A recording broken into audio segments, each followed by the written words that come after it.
राधानगरी धरणाच्या पाणलोट क्षेत्रात पावसाचा जोर ओसरल्यामुळे धरणातील पाणी पातळीवर परिणाम झाला आहे। धरणाचे एकूण 7 स्वयंचलित दरवाजे उघडले होते, त्यापैकी 4 दरवाजे सध्या बंद झाले आहेत। सध्या क्रमांक 3, 6 आणि 7 हे दरवाजे खुले असून त्यातून विसर्ग सुरू आहे। धरणातून सध्या स्वयंचलित दरवाजे क्रमांक 3, 6 आणि 7 मधून 4284 क्युसेक्स पाणी सोडण्यात येत आहे।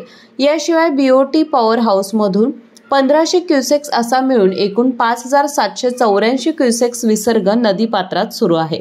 दरम्यान कर्नाटकातील अलमट्टी धरणाचा विसर्गही वाढवण्यात आला आहे।